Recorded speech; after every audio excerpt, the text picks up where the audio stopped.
I'm driving a Golf, and I must confess it's a car that I've always wanted, always lusted after, and I don't quite know why. Maybe because it's been around for so many years, and its association perhaps with the Golf GTI, good-looking boyfriend with a bit of money in his pocket.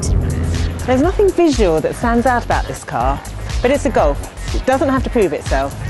So I've finally got to drive one, and my first impressions are, well, it's great, it's lovely. Elegant, simple, it's not trying to be anything other than what it is, but it's just a great car. Everything's very understated, from the mirrors, headlamps, tail lights. But I'm not actually in a GTI, much as I might want to. We're actually in their Bluemotion model.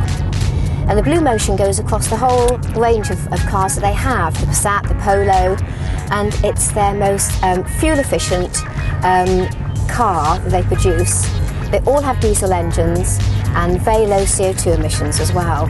I think this one is 119 grams per kilometre, with a combined MPG of 62.8, which is quite amazing.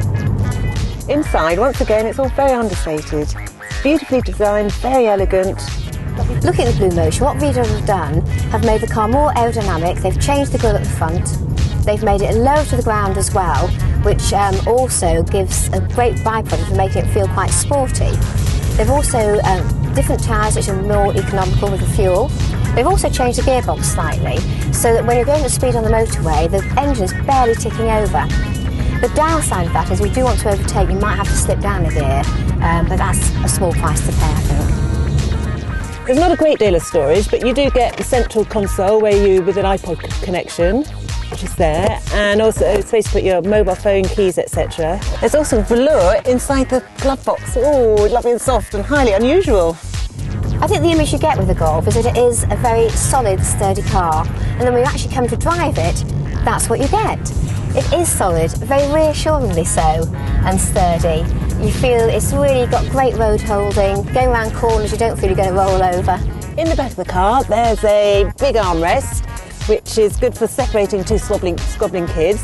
There's also this ski hatch, which goes down here, so you can put in your long skis or long objects. And also it is great for getting access to the back of the boot.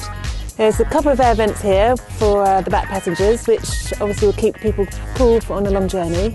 So the steering feels perhaps firmer than other cars, and I love that.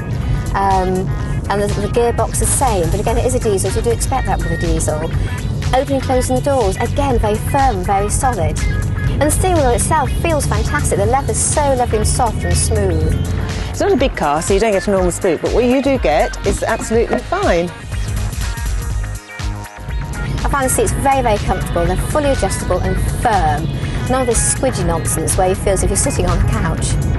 One of the features I do like about this car is that the steering is incredibly light when you have to park and firms up when you go a bit faster on the motorway, what have you. Deb completely amazed me when we drove into our key and she zoomed into this tiny parking space. I know she wouldn't mind saying that. This car costs £16,775, and I think you assume with a Golf it's going to cost a huge amount of money.